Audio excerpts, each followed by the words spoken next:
जिल्ह्याचे राज्यमंत्री माननीय नामदार संजयभाऊ बचोडे साहेब, श्री बाळासाहेबजी पाटोदे, सतीश पाटील मानकीकर, बिपिनजी पाटील, शहाजी पाटील, मदनजी पाटील, राहुलजी अक्तुरे, अंकुरजी ताटपल्ले. परत एकदा मी घोषणा घेतल्याच्या नंतर कार्यक्रमात शिवाजी महाराज की दोन्ही हात वर करायचे आहेत. छत्रपती शिवाजी महाराज, छत्रपती शिवाजी महाराज की, छत्रपती संभाजी महाराज की. क्षत्रिय कुलावंत राजाधिराज बहुजन प्रतिपालक राजनीती धुरंधर सिंहासनाधीश्वर श्री श्री छत्रपती शिवाजी महाराज की. या ठिकाणी मी प्रसिद्ध शिवगाथेते सुशीलजी नायकवाडे सर यांना मी विनंती करतो की त्यांनी आपलं व्याख्यान सुरू करायचं आहे. सर्व उपस्थितांना विनंती आहे. स्वराज्य संस्थापक छत्रपती शिवाजी महाराज,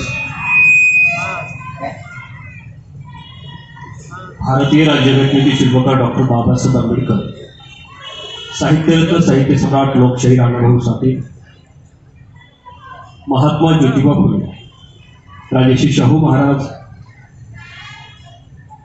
माता अहिल्याबाई होळकर, माता सावित्री, या सर्व महामानवांच्या चरणी मी नतमस्तक होतो. आणि आज ज्यांची जयंती आहे शेवालाल महाराज यांनाही वंदन करून छत्रपती शिवाजी महाराजांच्या जयंतीच्या निमित्तानं होऊ घातलेला हा शिवजन्मोत्सव सोहळा, उदगीरकरांच्या अथक परिश्रमातून मोठ्या उत्साहातून उभा राहिलेला हा सोहळा या ठिकाणी येणं तसं मला शक्य वाटत नव्हतं की मी येऊन व्याख्यान करेल म्हणून. आणि म्हणून मी माझी कॉपी असणारे बोलण्यातले ज्ञानेश्वर महाराज सोळंके यांना जा आणि व्याख्यान करा म्हणून सांगितलं होतं. तशी परमिशन आयोजकांकडून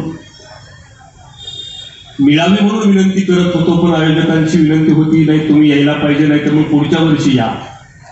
म्हणजे हे प्रेम बऱ्याच लोकांना जमत नाही, लाभत नाही. तुम्ही या पुढच्या वर्षी या. मी असे आजपर्यंतचे कॅन्सल झालेले कार्यक्रम आम्ही पाहिले ना, तर तिथं आयोजकांचं बोलणं ऐकावं लागतं. कसं काय येत नाही, ॲडव्हान्स घेत नाही, सोपं आहे का, तारीख कशाला घेतली, कुठलाही कसलाही शब्द नव्हता. काही हरकत नाही, पुढच्या वर्षी या वर्षी व्याख्यान होणार नाही. मला मनाचा मोठेपणा वाटला आयोजकांचा, त्याबद्दल मी तुमचं मनापासून आभार व्यक्त करतो. आणि तरी सुद्धा ज्ञानेश्वर महाराजाला मी सोबत घेऊन आलोय. माझ्या इथं समोर बसलेले आमचे ज्ञानेश्वर महाराज सोबत आहेत. स्टेपनी म्हणून सोबत असावं, याला टायर कामातून तो सोबत असावे. आयोजक समिती, नियोजन समिती, सर्व सदस्य, माझे क्लासमेट आमचे कोयले सर यांच्या घरी आल्याच्या नंतर जेवण झालं, मी गोळी घेतली आणि बरा झालो. तसं उदगीरला येण्याची माझी ही तिसरी वेळ आहे. एकदा 10 वर्षापूर्वी व्याख्यानाला आलेलो होतो, नंतर 4-5 वर्षापूर्वी कोयले सरांच्या शाळेवर आलेलो होतो, आणि आता तुम्हा सर्वांच्या प्रेमा खातर या ठिकाणी येण्याचा योग लाभला. मी नेहमी सांगत असतो, आता शांतता ठेवा सगळ्या, चुळबुळ कसलीच नको. छत्रपतींचे मावळे कापून छत्रपतींचे विचार ऐकायला बसलो. मी एवढ्या तळमळीनं सलाईन काढून आलो, त्याची तुम्ही जाण राहू द्या आणि कसलीच कुठली चुळबुळ होऊ देऊ नका. घरातले गणपती चौकात आले, घरातले गणपती चौकात आले, पण चौकातले छत्रपती घरात गेले नाही. आणि जोपर्यंत चौकातले छत्रपती घरात जात नाही, घरातले छत्रपती देवघरात जात नाही, आणि जोपर्यंत देवघरातल्या छत्रपतींचे गर्भसंस्कार आमच्या गर्भवती स्त्रीवर होत नाही, तोपर्यंत पुन्हा छत्रपती जन्माला येत नाहीत. हा साधा विचार लक्षात आला पाहिजे. राजा पुन्हा जन्माला या म्हणतो आम्ही, राजा पुन्हा जन्माला या. शिवबाराजाला 400 वर्षांनंतरही आमची अपेक्षा असा राजा असावा. का बरं? आणखी 400 वर्ष झालाय राजे महाराज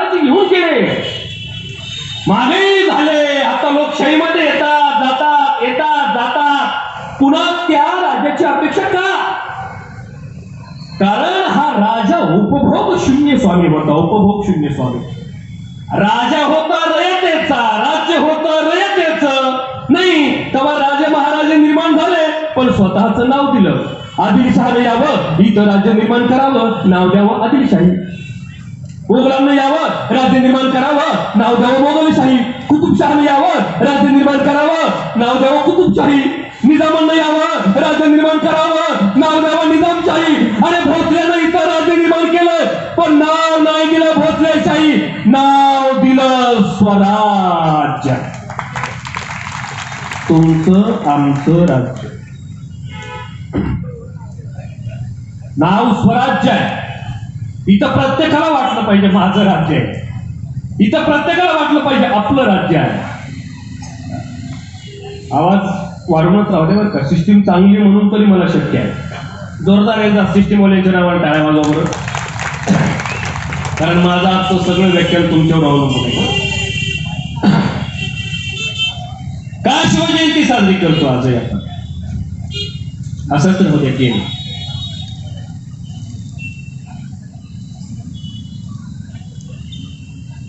अनेक वर्षापासून शिवव्याख्यात्यांनी यायचं, व्याख्यान करावं, जावं, शाहिरांनी यावं, गोवारे गावेत जावेत.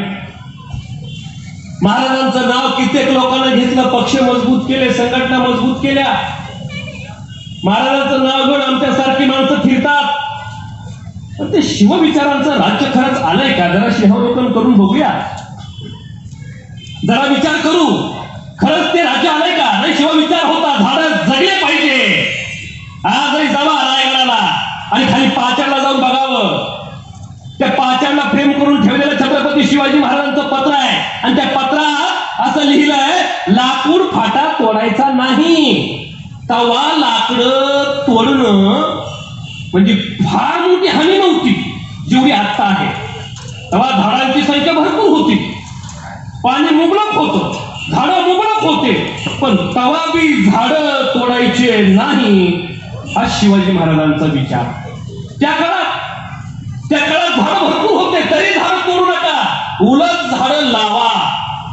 झाडे लावा, झाडे जगवा ही योजना माझ्या राजाची.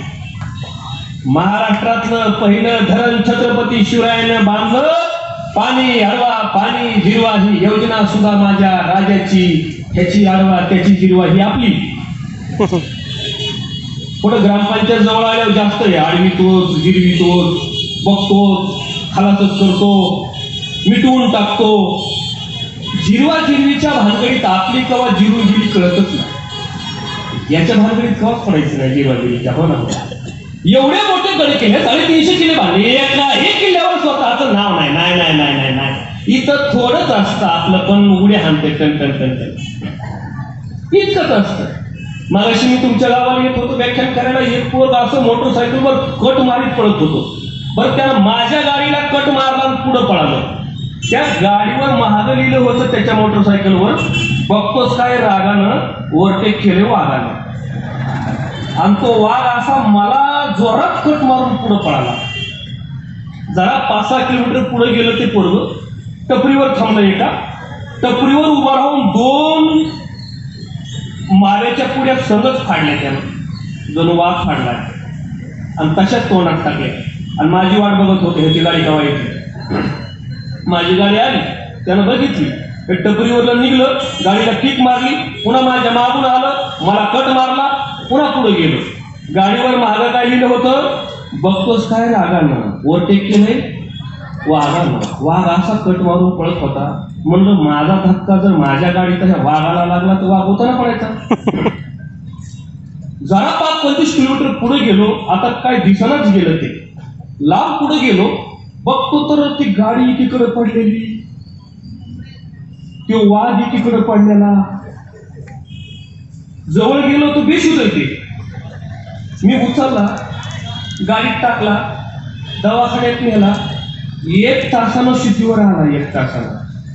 आणि वर माझ्याकडे बघून असा बघायला लागला. मी म्हणलं बघतोस काय रागानं, दवाखान्यात आणले वाघानं. आपलं असतं किती थोडंच असतं ना, पण दाखवायचं काही गडावर स्वतःच नाव नाही, उपभोग शून्य स्वामी. नाही नाही नाही, गुरु बी तशा जगद्गुरु तुकोबा. हा, आम्ही तेने सुखी मना विठ्ठल विठ्ठल मुखी तुमचे येणं विठ्ठल झालं ते माझं मृत्यू के समान. एकीकडे तुकोबाला महाराज म्हणायला कोणी नाही तयार, कोणीच तयार नव्हतं, आणि इकडे छत्रपतीला महाराज म्हणायला कोणी तयार नव्हतं. एकीकडे शिवराजाला राजा म्हणायला कोणी तयार नाही, आणि दुसरीकडे तुकोबारायला महाराज म्हणायला कोणी तयार नाही. ही परिस्थिती होती त्या काळातली, ही परिस्थिती होती. उपभोग शून्य स्वामी तुकोबाराय तसंच व्यक्तिमत्व, गुरुही त्याच प्रतिभेचे, शिष्य त्याच प्रतिभेचे. मरका गुरु रडकाच्याला काही कामाचा नाही. गुरुही त्याच प्रतिभेचे, शिष्य त्याच प्रतिभेचे. जगातली सगळ्यात मोठी गुरु शिष्याची प्रतिभावान जोड जगद्गुरु तुकोबाराय आणि छत्रपती शिवाजी महाराज. संघर्ष दोघांच्या वाट्याला प्रचंड आहे. एकीकडे तुकाराम महाराज म्हणायला कोणी तयार नाही, छत्रपती शिवाजी महाराज म्हणायला कोणी तयार नाही. महाराज कोण महाराज, कोण राज तुम्ही कसले राज, असं म्हणणारे अवलादी त्या काळातही होत्या. अजूनही सामान्य घरातलं पोर मोठं होताना आपली माणसं आडवी येतात. सामान्य माणूस मोठा झालेला पिढीजात मोठे असणाऱ्या माणसाला जमत नाही. शिवराजाची दुश्मनी छोट्या माणसासोबत नव्हती, टक्कर घ्यायची तर मोठ्याच माणसासोबत, चिल्लर माणसासोबत भांडत बसायचं नाही. शिवचरित्रातून एक गोष्ट शिका, ज्या माणसाला मोठं व्हायचंय त्यानं छोट्या छोट्या माणसाच्या नादी लागायचं नाही. गल्लीतल्या भांगकुडळबाईच्या नादी लागायचं नाही. चांगली तालुक्यातली भांगकुडळ बघायची मग म्हणायची.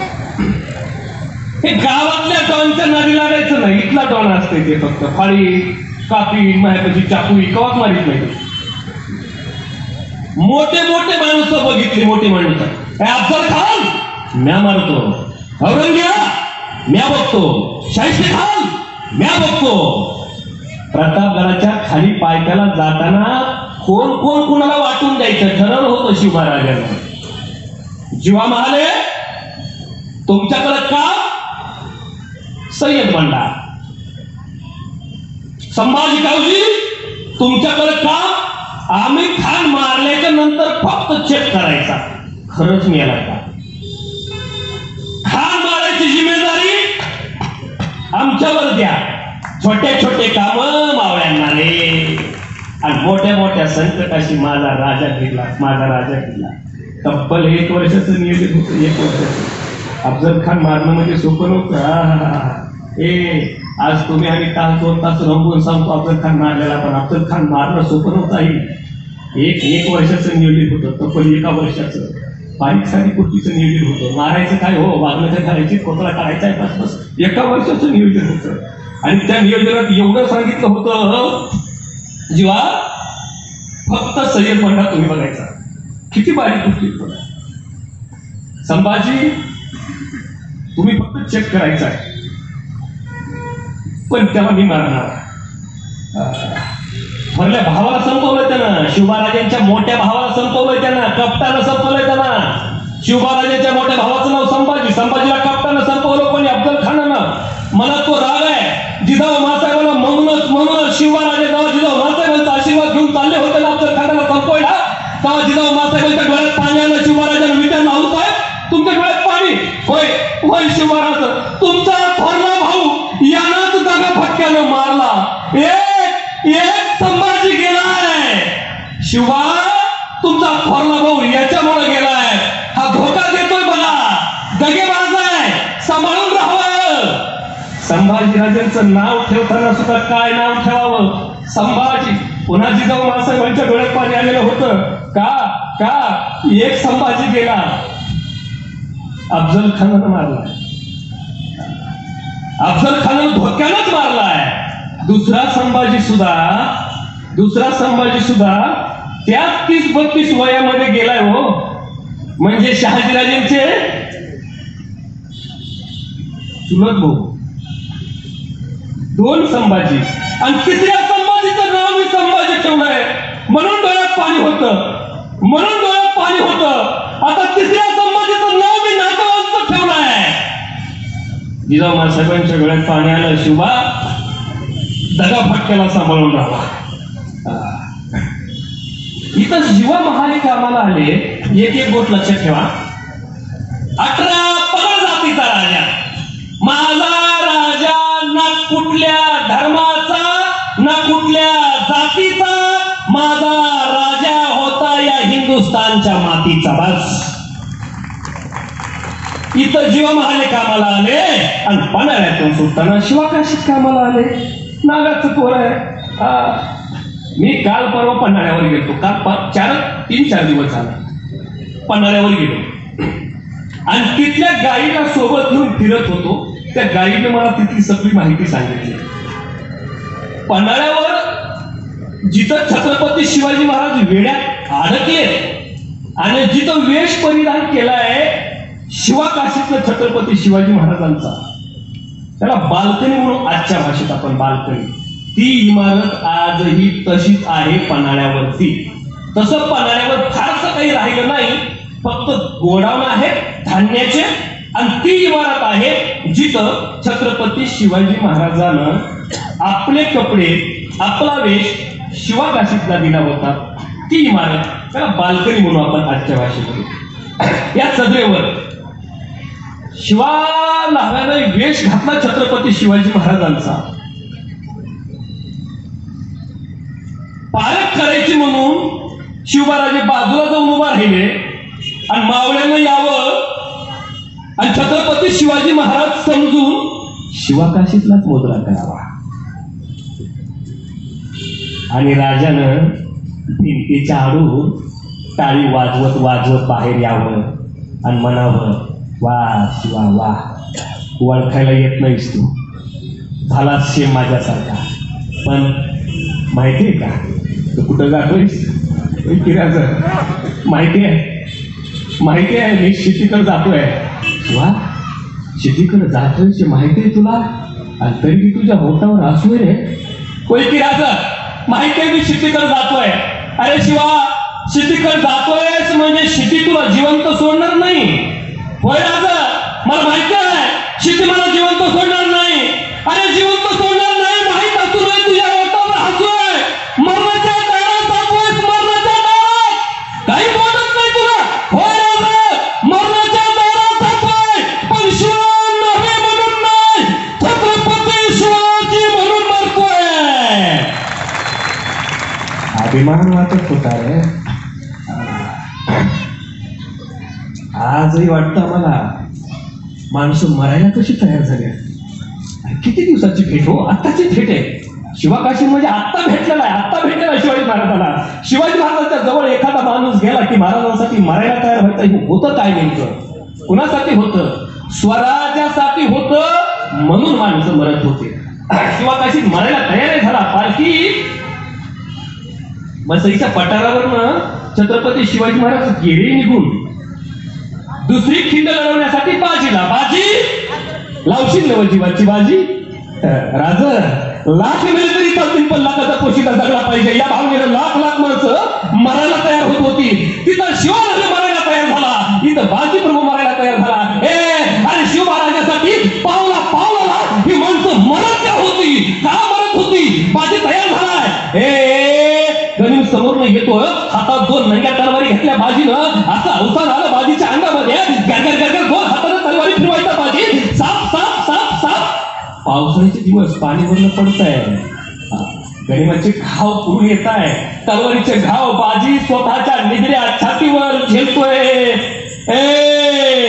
मारुती रायाची मूर्ती जशी शेंद्रानं लालबुंद दिसावी, तसा बाजी लालबुंद झाला, लालबुंद झाला. रक्ताच्या चिकंड्या उडतायत. जसे रक्ताची चिकंडी उडायची तशी पावसाच्या पाण्यानं धुवून जायची आणि एका एका गावातशी बाजी बोलायचा. राज पोहोचलं पाहिजे, राज पोहोचलं पाहिजे. बाजीच्या मनात असायचं कधी राजा विसर्गावर जातायत आणि कधी तोफांचं बार उडवतायत. तलवार अंगावर पडते याचं काहीच नाही, घाव अंगावर पडतायत याचं काहीच नाही, मांस घेऊन पडतायत याचं काहीच नाही, रक्ताच्या चिकंड्या उडतायत याचं काहीच नाही. राज गडावर गेले पाहिजे डोक्यात एकच आहे महाराज गडावर गेले पाहिजे डोळ्यात आस आहे महाराज गडावर गेले असतील की नाही गर गर गर गर गर गर तलवारी फिरतायत आणि डोळ्यात आस आहे माझा राजा गडावर गेल्याच्या नंतर तोपाचे बार माझ्या कानावर येतील आणि मग हा बाजी दिह ठेवी तोपर्यंत बाजी दिह ठेवणार नाही नियतीला सुद्धा झुकावं लागलं शिवबाराजे विशाळगडावर गेले इकडे बाजीने बलिदान दिलं बलिदान सांगणं सोपं आहे एकीकडे बाजी गेला एकीकडे शिवाकाशीत गेला शिवबाराजाला कळलं शिवाकाशीत गेला जाणारच होता ठरलेला होता मृत्यू ठरलेलाच होता माहित होतं गड्या आधीच माहित होतं मृत्यू ठरलेला तरी सुद्धा गेले आता शिवाकाशीच्या आईला कोणी सांगावं आई पोरग जर गेलं ना अख्ख्या गावात बातमी माहित होती अख्ख्या गावात पण आईला सांगायचं धाडस कोणीच करत नाही काय पाहुण्या रावड्याला माहित होतं ना लेकरू गेलं तर पाहुण्या रावड्याला माहित होतं लेकरू गेले म्हणून सगळ्याला कळतं लेकरू गेले म्हणून शिवबाराजे स्वतः सांगायला गेले तुझं लेकरू गेले म्हणून सांगायला राजा गेला राजा शिवबाराजे दारात गेले शिवाकाशीच्या आईचा आनंद गगनात मावला राजा आलाय आपल्या घरी गरीबाच्या घरी एवढा मोठा राजा येणं सोपी गोष्ट नव्हती हसत झोपडीच्या बाहेर आली आणि आपल्या सुनेला बोलायला लागली गुळ पाणी आण अगं गुळ आण राजाच्या हातावर ठेव तोंड गोडकर राजाचं शिवबाराजाच्या कानावर ते शब्द पडले शिवबाराजे मनात बोलायला लागले आई माझं तोंड गोड करायला लागलीस पण बातमी कडू आणली कडू बातमी घेऊन आलोय आई तुझं पोर गेलाय आई तुझा पोटचा गोळा गेलाय आई तुझा बछडा गेलाय आई तुझं लेकरू गेलाय हे सांगायला आलोय आणि माझं तोंड गोड करायला लागलीस आई शिवबाराजे अजून मनात बोलतायत आणि जड अंत करणार नाही एक पाऊल टाकत माझा राजा शिवाकाशीच्या आईच्या जवळ जाऊन उभा राहिला शिवाकाशीची आई राजाकडे गेली आणि बोलली राजा गरीबाच्या घरी आलास ना राजा हे बघ हातावर गुळ घे साखर घे आणि तोंड गोड कर शिवबाराजे बोलले आईला आई तोंड गोड करण्यासाठी बातमी आली नाही आई तुझा शिवा या स्वराज्यासाठी गेलाय आई काळजावर दगड ठेवून ऐक आई तुझा शिवा गेलाय म्हणून सांगायला तुझा दुसरा शिवा आलाय ग आईच्या डोळ्यात पाणी उभा राहिलं पदरानं डोळे पुसत हुंदके देत आई धुसमुसून रडायला लागली आणि शिवाकाशीची आई रडताना पाहून शिवबाराजे हळूच वर बघून बोलायला लागले शिवाकाशीच्या आईनं स्वतःचे डोळे पदरानं पुसावेत आणि शिवबाराजेनं सुद्धा स्वतःच्या डोळ्यातलं पाणी पुसत शिवाकाशीच्या आईला बोलावं आई वीरांची माता आहेस तू वीरांच्या मातेचा धर्म जाणत आहेस नव रडायचं नसतं वीरांच्या मातेला रडणं सोबत नाही ग आई रडू नगस आई रडू नगस शिवकाशीच्या आईने काय बोलावं राजा माझा शिवा गेला म्हणून रडत नाही रे असले चार शिवाकाशीच मला देवानं का दिले नाही मी स्वराज्यासाठी अर्पण केले असते म्हणून रडते रे राजा म्हणून रडते स्वराज्य उभा राहिलं मावळे खर्ची पडले एकही मावळा म्हणत नव्हता आमच्या बलिदानातून राज्य उभा राहते नाही आमचं बलिदान जाऊ द्या लाख मेले तरी चालतील पण लाखाचा पोशिंदा जगला पाहिजे लाख मेले तरी चालतील पण लाखाचा पोशिंदा जगला पाहिजे ही मावळ्यांची भावना होती पण शिवबाराजेसनी वाटत होतं तुम्ही म्हणत असाल रे लाख मेले तरी चालतील पण लाखाचा पोशिंदा जगला पाहिजे पण लाख किमतीचा मावळा जगला पाहिजे ही छत्रपतींची अपेक्षा आहे आणि म्हणून शिवबाराजे मोठ्या मोठ्या मोहिमेवर स्वतः जात होते. स्वतः बोलतो जरा एक बोलतोच. आई छोटे छोटे छोटे छोटे कामं करत असणारी माणसं आयुष्यात कधीच मोठं होत नाही आणि मोठं काम करणारी माणसं आयुष्यात कधीच छोटं राहत नाही. मोठं होण्याचा साधा सरळ नियम शिवचरित्रातून शिकायला आहे. शिवचरित्र शिकवतो. लोक करते ते आपण नाही करायचे. तवाचे राजे महाराज लढायला जाताना घोड्या हत्तीवर बसून जायचे. तवाचे राजे महाराज लढायला जाताना हत्तीवर बसून जायचे. अंबारीवर बसून थाटामाटात. माझा राजा लढायला जाताना हत्तीवर बसून गेला नाही. कशावर बसला? घोड्यावर. का? घोड्याला वेग आहे, प्रचंड वेग आहे. घोड्याला प्रचंड वेग आहे. वेगात स्वराज्य निर्माण करायचं. वेगात. हत्ती का चिकाट पडल्यावर बघितलं? हत्तीला धावता येत नाही. इथं स्वराज्य वेगात निर्माण करायचंय.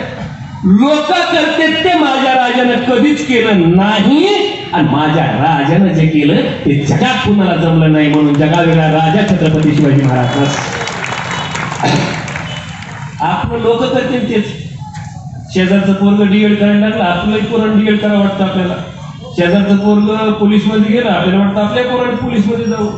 शेजारचं पोरग पुढारी झालं, आपल्याला वाटतं आपल्या पोराने पुढारी व्हावं.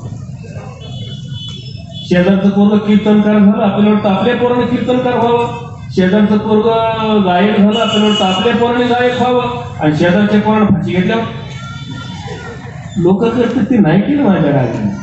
माझ्या राजाने जे केलं ते जमलं बी नाही कुणाला. आयुष्यात नाही जमलं. सुदैवानं आपण खूप सुखी आहे. मी म्हणालो आपली पिढी लय भाग्यवान आहे साहेब. आपली पिढी खूप भाग्यवान आहे. कारण आम्हाला ती आई मिळाली. ही शेवटची पिढी बरं का. आम्हाला ती आई मिळाली ज्या आईचं फेसबुकवर अकाउंट नव्हतं. आम्ही भाग्यवान आहे. आम्हाला ती आई मिळाली. आमचा आईचा फोटो डीपीला नव्हता. आमच्या आईचं कुठलं स्टेटस नव्हतं. आमची आई स्टोऱ्या ठेवत नव्हती. आता स्टोऱ्या ठेवायला बी स्टोऱ्या. म्हणून आम्ही भाग्यवान आहे. आम्ही या काळात. आणि अजून तुम्ही जास्त भाग्यवान आहे. तुम्ही त्या इकडच्या भागात बघा. इकडे पुणे मुंबईला काय हालत लोकांचे शहर गजबजायला लागले काय. इतकी तुफान गर्दी तिकडं. गाड्याला जागा नाही, माणसाला जागा नाही. आपल्या इकडे बरं, इकडं पटांगण आहे सगळं निवांत आहे. खेड्यात जाऊन बघा असं कुठे मस्त की वारवासाला झोपली ती शहरात. त्या दिवशी माझं कीर्तन होतं मुंबईला. कीर्तन संपलं माझं आणि कीर्तन संपलं एक मित्र आला. असंच कोयले सरांसारखा माझा जुना मित्र. मला म्हणा चल की जरा घरी कीर्तन संपल्यावर. म्हणलं चल पण तुला इथं अडचण. म्हणलं नाही. मला चल करू ऍडजस्ट. बरं बिचारा मुंबईमध्ये राहत होता. एकच खोली, छोटी एकच खोली, त्यातच कॉट, त्यातच किचन, एवढी 10x10ची जागा. त्याला मग आली तर कसं जमलं. जेवण केलं आणि म्हणलं मुक्काम नको करायचा, मी जातो मुक्कामाला पाठीवर. आणि म्हणला थांब ना करू ऍडजस्ट कसं तरी. पण त्याला 4 लेकरं. जेवण करत करत तो एक लेकरू पाठवर झोपलं. मला वाटलं माझ्या जागेवर तर हेच झोपला, तर मी कुठं झोपू. मी म्हणला ते झोपलं ना पाठवर, मी कुठं झोपू. ते म्हणला तू नको काळजी करू. थोड्या वेळानं त्या झोपलेल्या लेकराला उचललं आणि पाठ खाली टाकलं. पुन्हा त्याच्या जागेवर दुसरं लेकरू झोपलं. मी म्हणला ते झोपलं ना, मी कुठं झोपू. ते म्हणला तू नको काळजी करू. ते लेकरू झोपी गेलं, त्याला बी उचललं, पाठ खाली टाकलं. असं करत करत त्याचे 4 लेकरं आधी क्वाटवर झोपले आणि क्वाटवर झोपलेले लेकरं त्यांनी उचलून क्वाट खाली टाकले. मला म्हणला बघ आता जागा झाली का नाही, तू आता बिंदात झोप. मी झोपलो आणि झोपले त्याला बोललो अरे मी झोपलो पण तुम्ही दोघं नवरा बायको कुठं झोपता ना. ते म्हणते तू नको काळजी करू, तू झोप. मी झोपी गेलो, सकाळी उठून बघतोय तर मी बी क्वाट खाली. तुम्ही खरंच भाग्यवान आहे.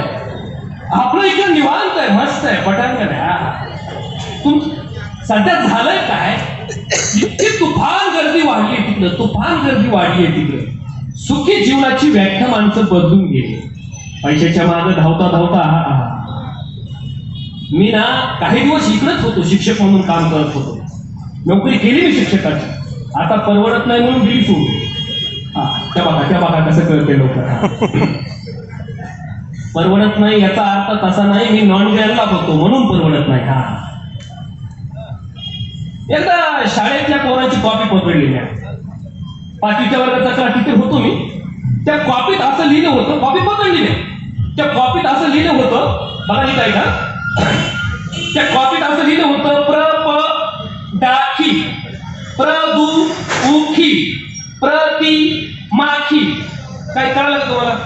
मला काही कळलं.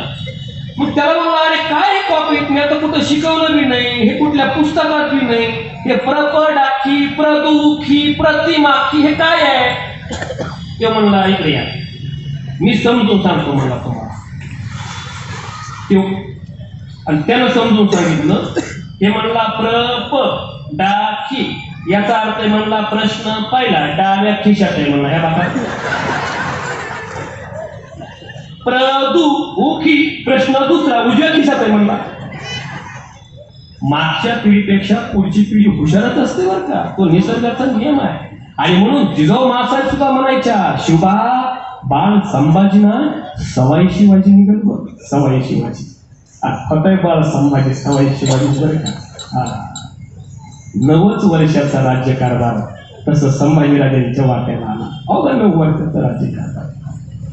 पण दुर्दैव एवढं आई, एवढं दुर्दैव संभाजीराजांचं. संभाजीराजे 2-2.5 वर्षाचे असताना त्यांच्या मातोश्रीचं निधन झालं. त्याशिवाय भोग नाही.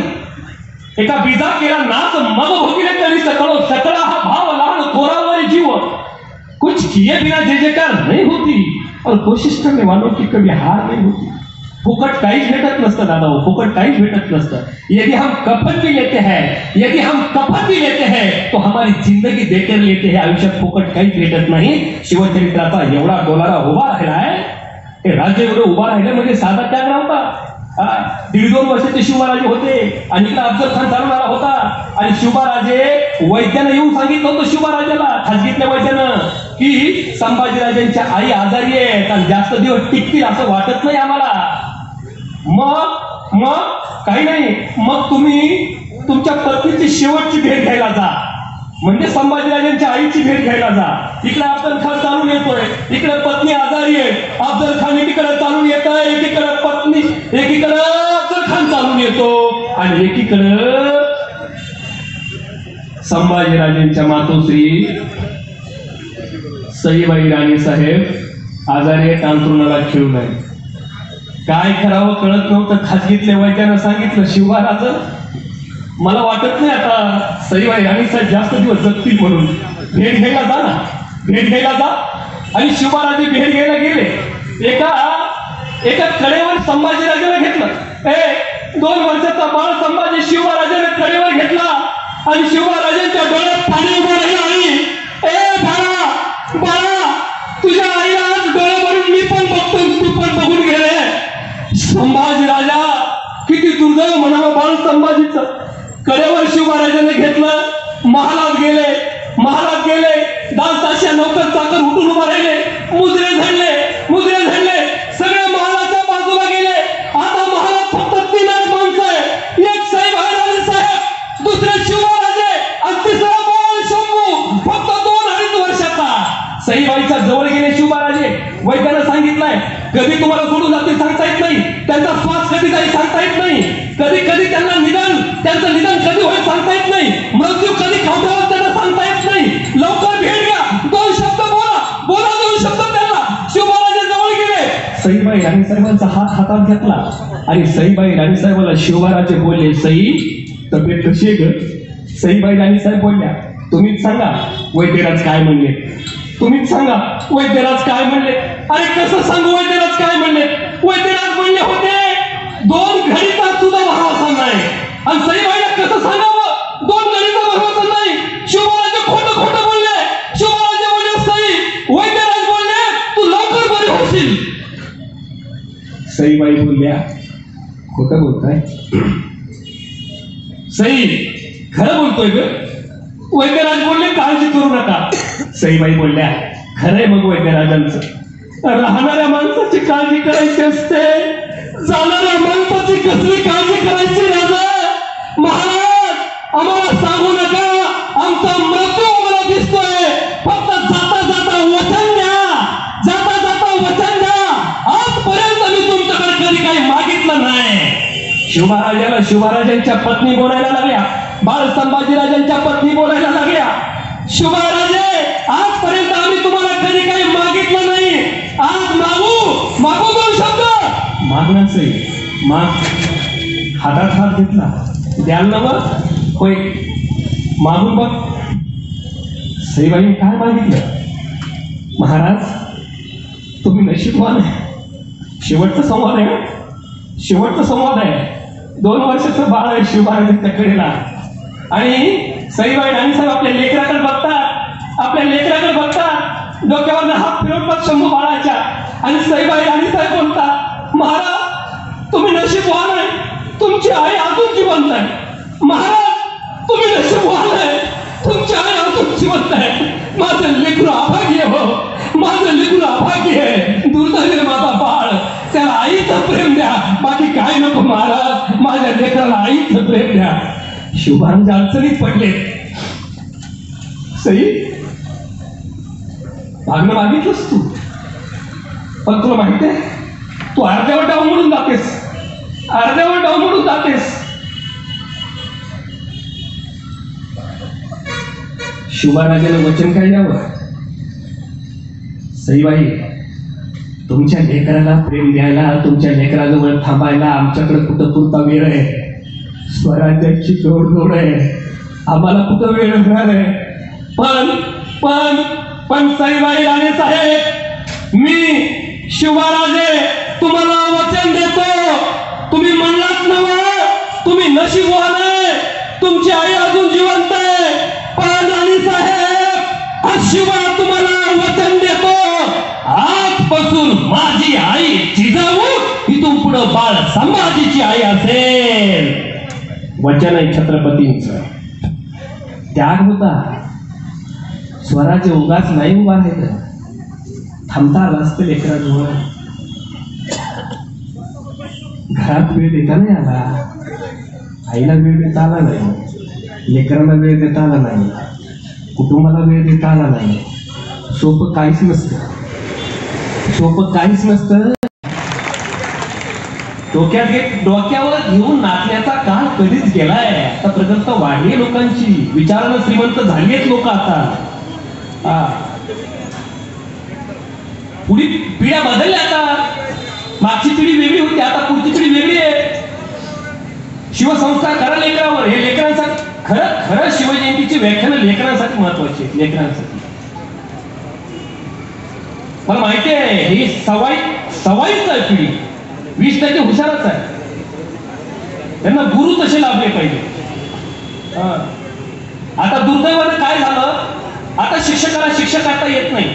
जर का शिक्षकानं शिक्षा केली तर शिक्षक सस्पेंड. बरोबर आहे का? नवीनच एक कायदा आलाय, RT ऍक्ट मागत आलाय. त्या कायद्यानुसार तुमच्या लेकराला गुरुजीला मारता येत नाही. पहिले सर मारता येतं का? मारायला संमती आहे का? आता शिक्षक विद्यार्थ्यांना मारू शकत नाही. आणि जर शिक्षकांना विद्यार्थ्याला मारलं तर तुम्ही त्यांच्यावर कायद्यानं कारवाई करू शकता. तुम्ही म्हणता बरं झालं का नाही माहीत झालं. आता मारता येत नाही. आता त्याला नापास करायचं नाही. आता नापास होतं का कुणी? त्याला मारायचं नाही, त्याला नापास करायचं नाही. जरी त्यानं पेपर लिहिला नाही तरी पेपर कुणी लिहायचा? मास्तरानं. तेव्हा त्याच्याकडे रागावून बघायचं नाही, त्याला असं मोकाट फिरू द्यायचं. त्याचं नाव RT ऍक्ट. मी 5वीच्या वर्गात तक्रार टीचर होतो ना, एक पोरग चक्क नापास केलं नाही. नापास केलं बरं असलं, ज्याला नापास केलं चुकून ते पोरग गावातल्या सगळ्यात भानकुडल बाईचं होतं. आणि माझा टोला रॉंग नंबरच बसला. ते पोरग घरी रडत रडत गेलं. आई घरी चपात्या करीत होती. घरी जाऊन करायला सांगितलं, आई मला त्या नायकवाडी गुरुजींना पास केलं. आई उठली चपात्या करता करता, हात तसेच पिठानं भरलेले, एका हातात लाटणं, एका हातात पोरग, नीट आमच्या शाळेत मी वर्गात शिकवित होतो 1857चा उठाव आणि हे 1857चा उठाव माझ्या दारातच. ती बाई लांबूनच बोलली, गुरुजी बाहेर या का मी मध्ये येऊ. म्हणलं मध्ये येत मी तिथं बाहेर का म्हणून नापास केलं माझ्या पोराला. म्हणलं त्याला काहीच येत नाही ना, गणितात कच येते, काय येत नाही. मावशी मी त्याला साधा प्रश्न विचारला गणितातला, ते त्याला आला नाही. काय आलं नाही माझ्या लेकराला ते सांगा. मी म्हणलो मी त्याला साधा प्रश्न विचारला की 5 केळीतून 3 केळी मी खाल्ली तर खाली किती केळी राहिली. साधं उत्तर होतं, खाली 2 केळी राहिली. एवढं मी त्याला आलं नाही म्हणून मी त्याला नापास केलं.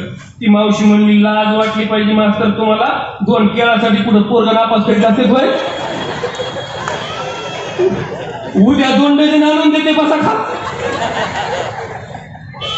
स्वामी काग गुरु भक्ती पितृवचन शिवापती ह्याची विष्णूची महापूजा अनुभव नाही तुझ्या.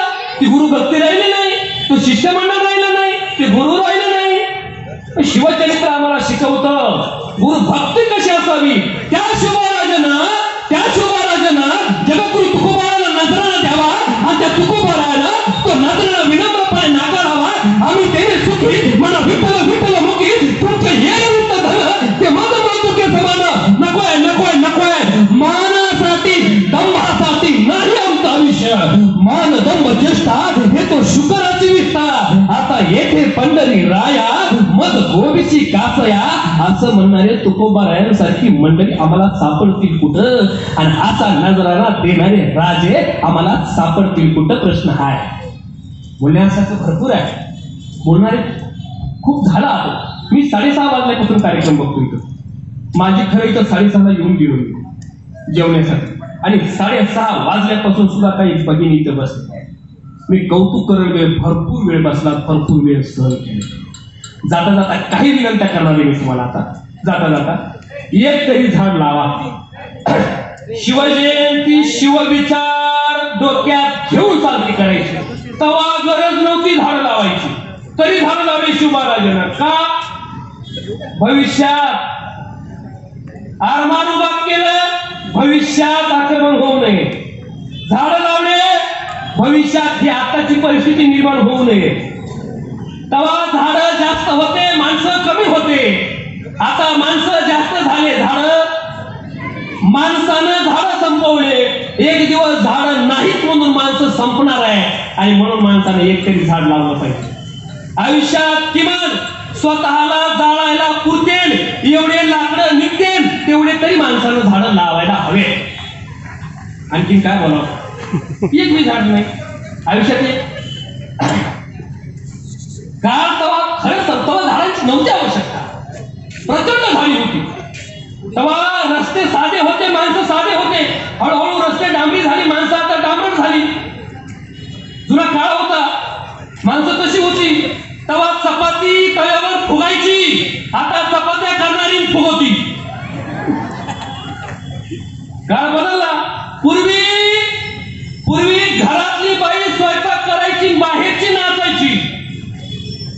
त्या बाता आता घरातलीच नाचती, बाहेरची स्वयंपाक करायची. काळ बदललाय. आणि म्हणून जर या एक बोलू का, आता झाड नाही लावले तुम्ही आम्ही स्वतःच अस्तित्व संपवतोय. कोरोनाच्या काळात ऑक्सिजनची गरज लागली का नाही? तात्पुरता ऑक्सिजन घ्यावा लागला तुम्हाला. इथून पुढे काही दिवसानं जर झाडं लावले नाही तर प्रत्येक वर्षातून एकदा तरी तुम्हाला ऑक्सिजन लेवल करावं लागणार. 30+ ऑक्सिजन घेऊन साजरा करायचा. नंतर काही काळानं जर असेच झाडं तोडत गेलं तर महिन्यातून एकदा तरी ऑक्सिजन लेवल करावं लागणार. महिन्याचा शेवटचा दिवस ऑक्सिजन घेऊन साजरा करायचा. ही वेळ आपली येऊ नये.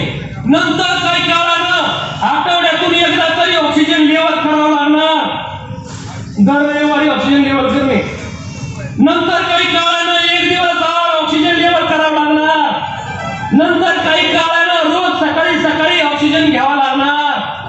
नंतर काही काळानं दिवसातून 2दा ऑक्सिजन लेवल करावं लागणार, नंतर काही काळानं ऑक्सिजन तसाच ठेवावा लागणार, त्याची टाकी मागं बांधायची पाठीवर, पंपावर जाणे, ऑक्सिजन भरणे, काळ्या संपल्या की परत भरणे, काळ्या संपल्या की परत भरणे.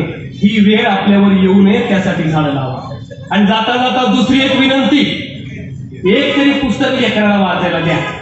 शिवाजी महाराजांचा भला मोठा फोटो आपण गाडीच्या काचावर लावतो, गाडीच्या खोपडीवर लावतो, 200-300 रुपयाचा. आचरणात काहीच नाही. त्यापेक्षा 100 रुपयाचं शिवाजी महाराजांचं चरित्र एक घरात ठेवा. ज्याच्या घरात नसतं ना पुस्तकाचं कपाट, त्याचं घर होत असतंय भुई सपाट. म्हणून एक पुस्तक असावं आपल्या घरात. शेवटची एक विनंती करतो आता, हे सगळे शिवजयंतीचे कार्यक्रम, कीर्तनाचे कार्यक्रम, माझ्या जी टॉकीजवरले माझे काही कार्यक्रम पाहण्यासाठी माझं शिवचरित्रकार सुशेन नाईकवाडे नावाचं पेज आहे, ते पेज फॉलो करा. कारण त्याच्यावर भाषण कला प्रशिक्षणाचे सुद्धा व्हिडिओ टाकलेले आहेत.